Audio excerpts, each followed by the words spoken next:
Everything seemed to be going well for the family of Solomon Mwangi and his wife Jane Muthoni. But all was not well.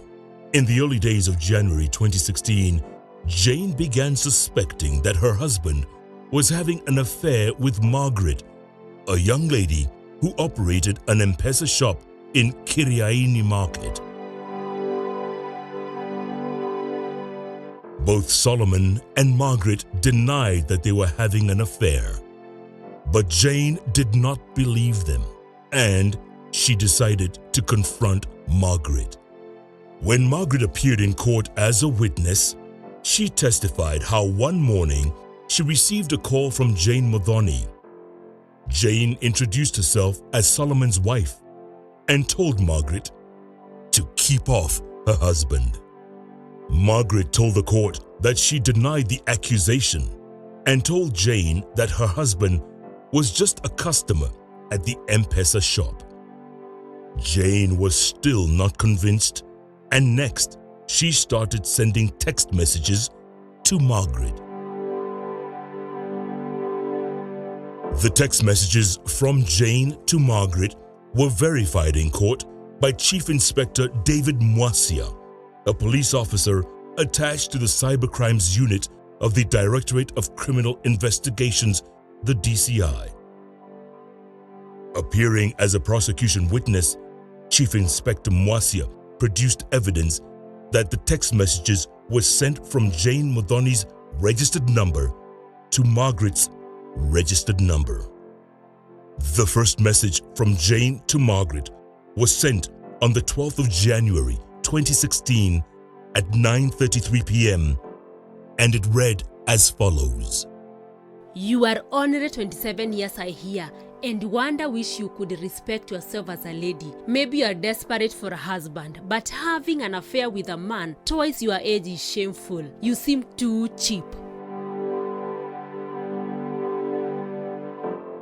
Jane sent another message to Margaret that said, You don't have to tell the whole Kiriaini about your immoral ways just cause you think you have hit a jackpot, having an affair with the whole principal of a secondary school. Since when did a thief own what she has stolen?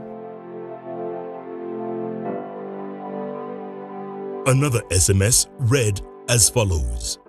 You have been bragging to send M-Pesa to me, his sisters, friends, and colleagues, saying you control his finances. My silence is over, and please note, you are like my own daughter. If there is an iota of personal and immoral respect remaining, stay away. Let's imagine you never slept with my husband. This is a new year, 2016. Jane did not stop there. In yet another attempt to convince Margaret to keep off Solomon, she forwarded to Margaret a WhatsApp message that she, Jane, had received from her husband, professing his love for her. The message read, My beautiful wife, sweet Jane, always know you're special to me and I love you so much. I'm your only. I assure you, don't ever doubt that forever. Even then, Jane was still not satisfied that the affair between Margaret and her husband had ended, and she decided to involve the police. Margaret told the court that on January the 21st, 2016, a contingent of DCI officers arrived at her M-Pesa shop. They told her she was under arrest because she was a member of the outlawed Mongiki sect who had stolen someone's husband.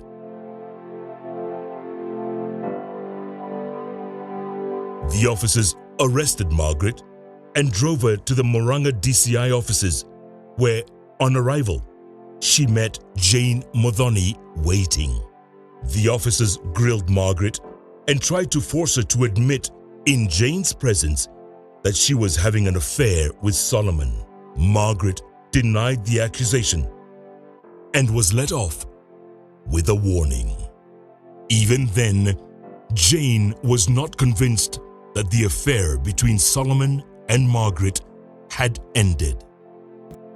At this point, according to court records, Jane Muthoni made a major decision. She decided that the only way to end the affair between Solomon and Margaret was to kill Margaret.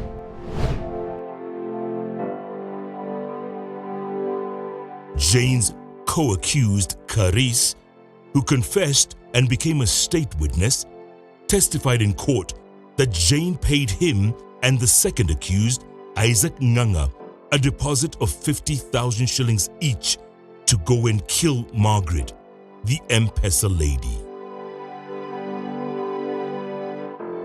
Hassan Mugambi and his team visited Carice at the Committee Maximum Security Prison, where he spoke candidly about the murder plan. By the way, sikuanga najua ati kasi ni kashi gani. But alinipeleka mahali kwa hoteli, akanitia mse alikuwa anaitwa Jiro, na hapo ndipo nilikuja kugundua kasi ni ya uaji. When Jane and Solomon resumes tomorrow, Carice narrates how after being paid by Jane Madhani, he and Isaac, his co-accused, departed for Kiriaini town in search of the M-Pesa lady.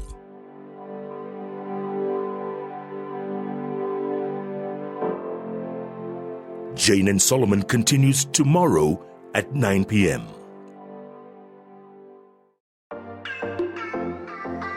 If you want to watch the next episode of Jane and Solomon in advance, you can watch it now on Viusasa.com.